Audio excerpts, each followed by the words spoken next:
All right, so there's a request for early termination on your case. I'm not inclined to give you early termination. I mean, what you did was awful. And there's a concern with you working with the elderly, which is what I put in here, that you're not allowed to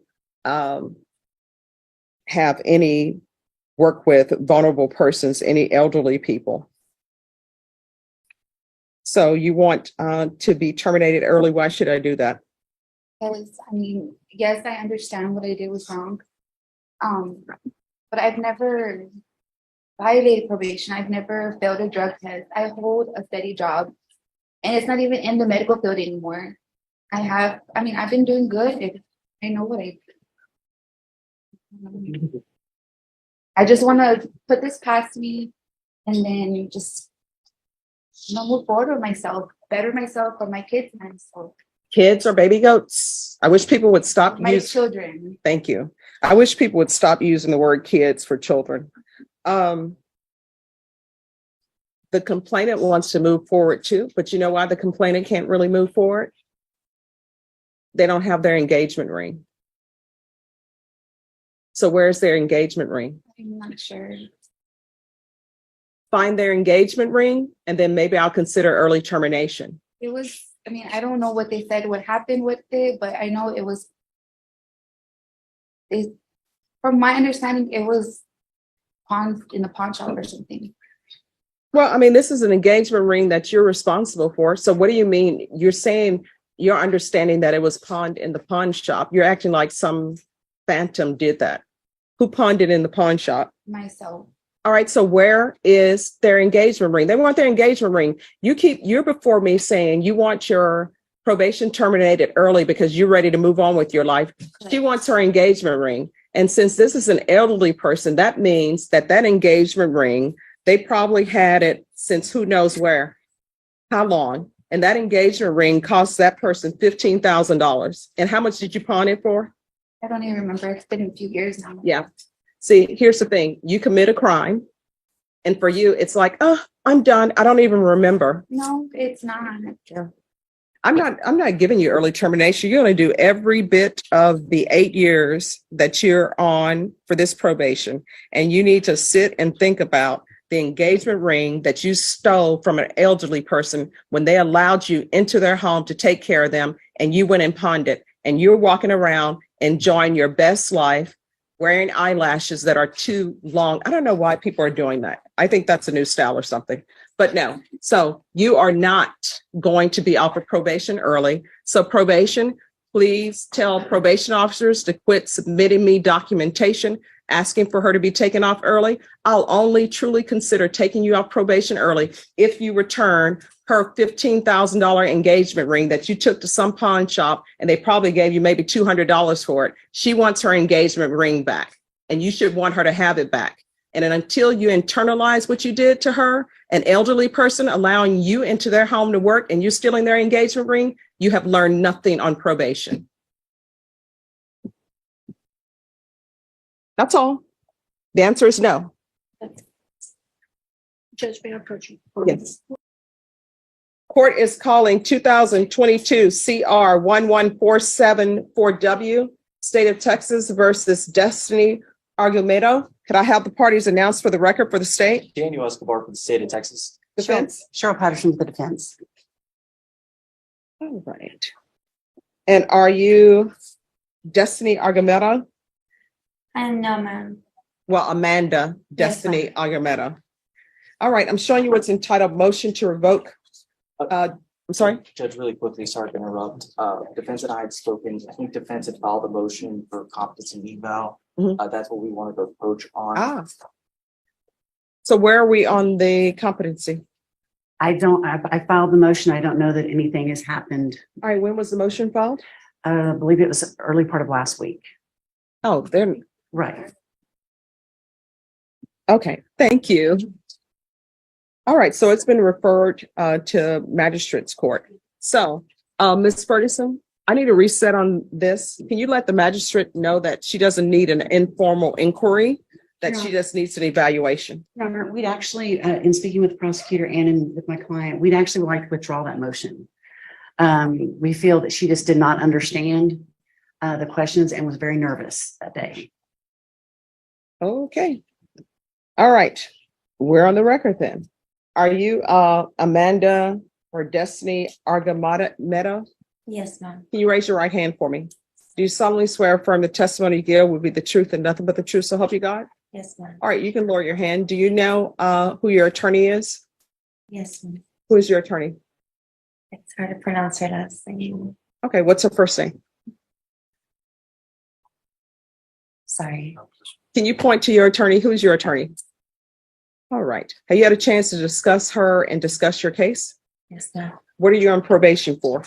Unauthorized use of vehicle. All right. And who is the prosecutor in this case? I am. No, who is actually trying to prove that you violated the conditions of your probation? Excuse me, I don't understand. All right. How far did you go in school? Ninth grade. Okay. All right. You're on probation. Do you understand that? Yes, ma'am. Okay. You understand, you told me you're on probation for an unauthorized use of a vehicle? Yes, ma'am. What is your range of punishment? It was 2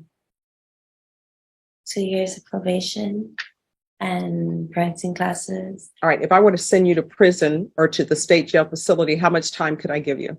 It was 2 years. Okay. So, with regards to this motion to revoke, Yes, ma'am. who has to prove to the court that you didn't do what you were supposed to do on a motion to revoke? Myself. I'm sorry? Myself. Okay. I think she may need an evaluation. Yes, Your Honor. Okay. All right. So this is going to be set for evaluation. Ms. Ferguson, what date can we bring this back? Ms. Ferguson, if you will again, just let them know that there's no need for an informal inquiry. The court is requesting that the evaluation be done. Okay. All right. Thank you. Thank you, Your Honor. Thank you. Hello. Why are you missing your reporting dates to felony drug court? Today was my first date. Well, no, they said they attempted to contact you on April 10th, April 11th, April 14th. That's why you were rejected. You need felony drug court. If you're drug tested today, what are the results going to be? And before you even answer me, know that you can get drug tested today. I will have you drug tested today. I know sometimes people think the probation officer is female, so she can't do it. We have male probation officers in this building, and they will come right over and drug test you. So what are your results going to be? Did you use, let me help you. Did you use drugs? I had in the past. Do you want me to bring a probation officer over here to do a drug test? All right, so what are the results going to be?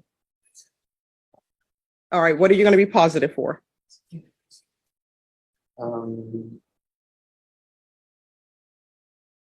Meth. All right, meth. And what else? It's about it. Oh, marijuana. Meth and marijuana. Probation, what are his issues other than these drug issues and his not appearing to felony drug court? Yes.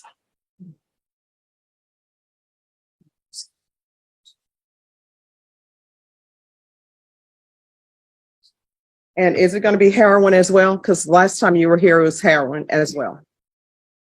No.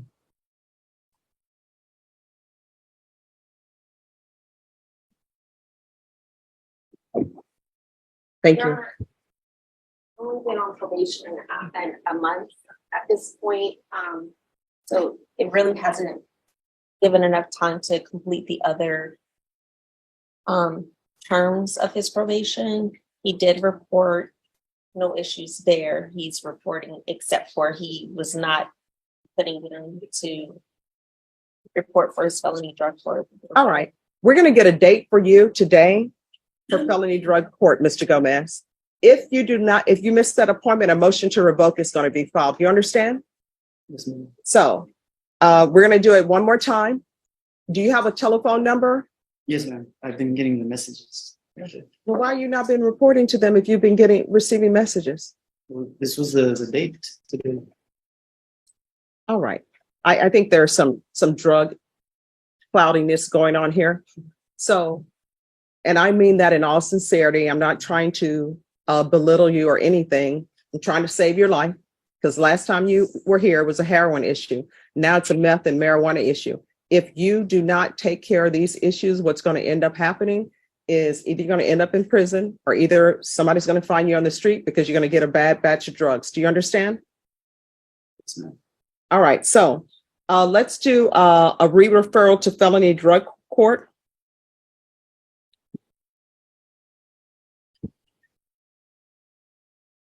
And if he misses his next appointment with felony drug court, a motion to revoke will be filed.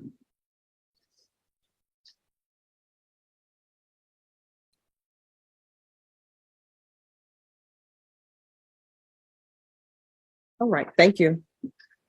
In this courtroom session, the judge deals with several defendants while emphasizing accountability, honesty, and the consequences of poor decisions. The hearing begins with a woman requesting early termination of her probation, claiming she has followed all the rules, maintained steady employment, and stayed out of trouble. However, the judge refuses her request because the original crime involves stealing a valuable engagement ring from an elderly person she was trusted to care for. The judge reminds her that the victim cannot truly move on because the $115,000 engagement ring, a deeply sentimental and expensive item, was pawned and never returned. When questioned, the defendant admits she was the one who pawned the ring, but claims she does not remember the details after so many years. The judge becomes frustrated with her lack of remorse, explaining that committing a crime is not something someone can simply forget about once they feel ready to move on. Because the defendant still has not taken responsibility or attempted to recover the ring, the judge orders her to serve the full 8 years of probation and states that early termination will not even be considered unless the stolen ring is returned to the victim. The court then moves to another case involving Destiny Arameta, who is on probation for unauthorized use of a vehicle. During questioning, the judge becomes concerned about her understanding of the legal process when she struggles to answer basic questions about her case, including who must prove the probation violation and what consequences she faces. Because of her confusion and difficulty understanding the proceedings, the judge decides that she likely requires a competency evaluation before the case can move forward, ensuring that she fully understands the charges and the court process. Finally, the judge addresses another defendant struggling with drug addiction, who has repeatedly failed to report to felony drug court despite receiving multiple messages reminding him of his appointments. When confronted, the defendant admits that if he were drug tested that day, he would likely test positive for methamphetamine and marijuana, and the judge reminds him that he previously had issues with heroin as well. Concerned that the defendant's addiction is worsening, the judge warns him that if he continues down this path, he will either end up in prison or die from a dangerous batch of drugs on the street. Rather than immediately revoking probation, the court gives him another opportunity by referring him back to felony drug court, but with a clear warning that missing the next appointment will result in a motion to revoke probation. Throughout the hearing, the judge repeatedly stresses that probation is not a free pass, but a second chance, and that individuals must take responsibility for their actions, confront their addictions, and make real changes in their lives if they want to avoid prison and rebuild their future.